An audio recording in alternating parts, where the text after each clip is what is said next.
There is no I without a dentity. The ego, the I, attaches itself, identifies with a pattern that in the mind, in the concept of the ego, differentiates itself from other patterns. So a pattern is created with language, which helps give birth to thought, which creates the illusion of separation from the one and the I.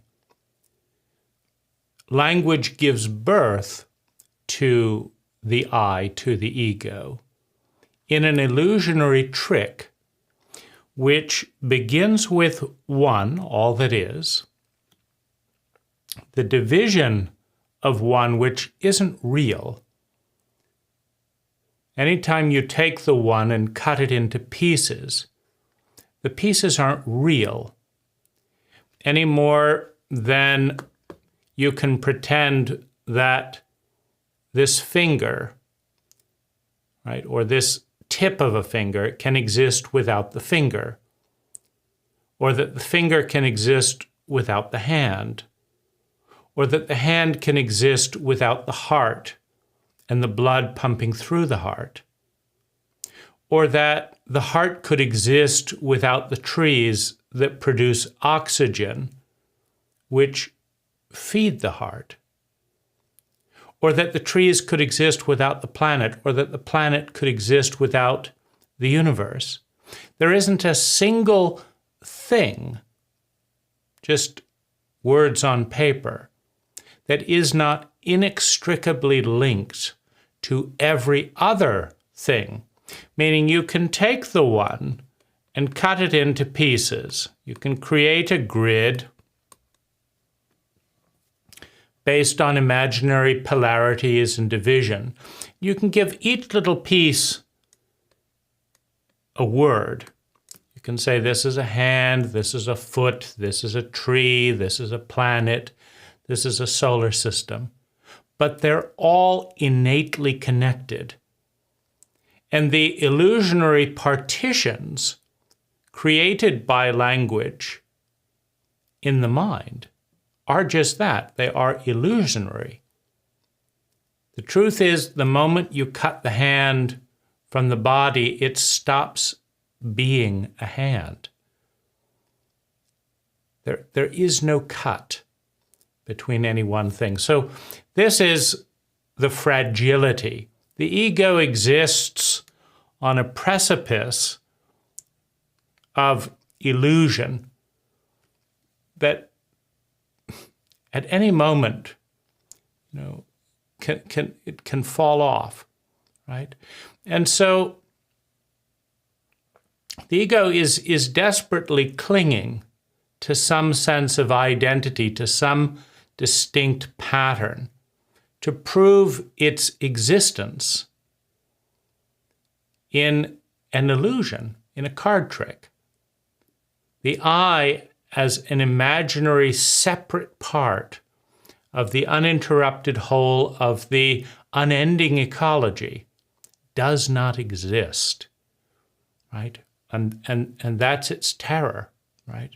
Its terror is it will no longer be. That the truth of the uninterrupted connections with all things will flood in and it will be lost. And this its basis, its foothold in the illusion of reality is patterns. I am this pattern, these other egos or these other things are those patterns. And so the ego attaches desperately to identity, to a pattern of thinking, feeling, speaking, doing, and being. Now, the more traumatized the ego is, the more frightened it is of not existing, the more it seeks solidity in patterns. Now, this gives rise to the conflict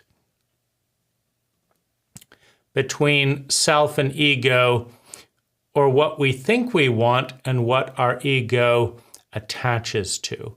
Now, PTSD is the greatest example of this. PTSD is an ego looping in identification with the worst moments of our lives. Now, if you ask an intelligent person, do you want to spend your life in the worst possible moment that you can imagine? Well, you say, no, I would rather think about, pleasant things or have a pleasant experience. But this is not the ego's goal. The ego's goal is not a pleasant experience. It is to exist. It is to hold on to identity that gives it a foothold in this illusion. And so, while we might want joy, poetry, complexity, wonder, imagination, what if this, uncertainty, what it could be this, it could be that, I don't know, right? While we can enjoy, while the self can enjoy not knowing, the ego is too close to extinction. And so it gravitates towards the strongest pattern for proving its existence that it can find.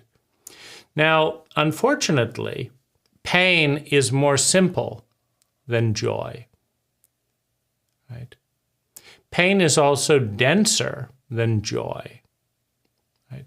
It's easier to create and sustain a loop of pain than to create and sustain a stable loop of joy, right? Lead, it's very heavy.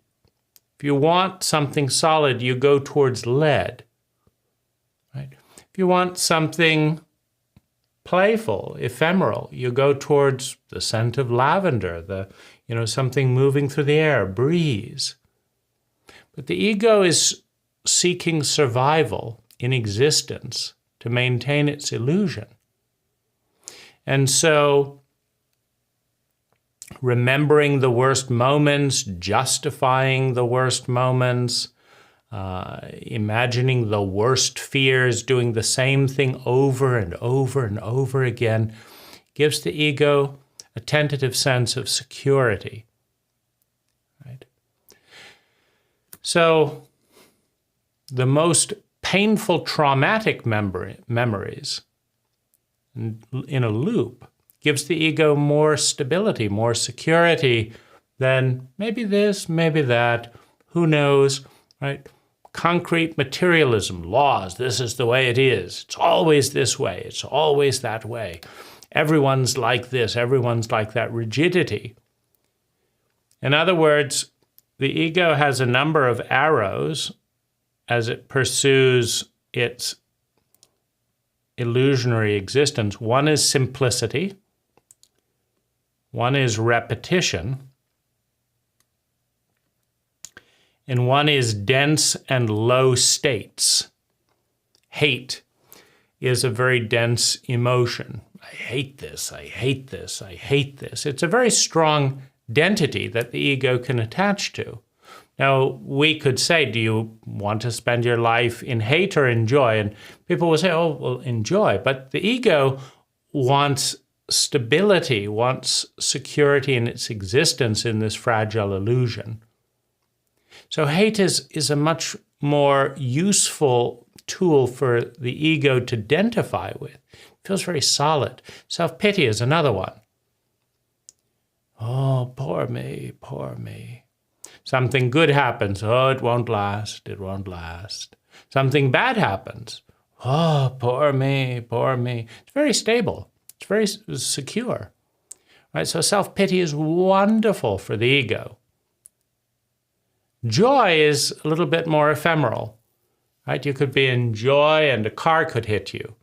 And then maybe you feel fear and it's confusing. The ego doesn't know who it is. I thought I was the joyful, now I'm the fearful one. And so it seeks to hold on to the densest, simplest patterns, pain, fear, self-pity. You see, because if you're in self-pity and you get hit by a car, oh, poor me, the ego just gets stronger. The identity gets stronger. I thought my life was bad before, and now a car. Oh, poor me. There's no end, right, to that, right? And then, oh, they didn't have enough time to visit me in the hospital. Oh, poor me. There's no end, right? But if you're feeling joy, if you're feeling excitement and someone disappoints you, it's unstable, right? And so the problem with joy, beauty, excitement is it's always changing. It's complex.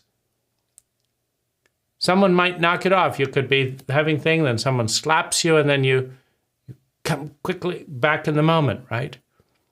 But if you're a resentful, miserable, depressed, self-pitying person, a wonderful state for the ego. You can just make up, an endless mantra of reasons for that. Oh, look what they did in Iraq. Poor me. What does that have to do with? Well, now you don't understand me. Poor me.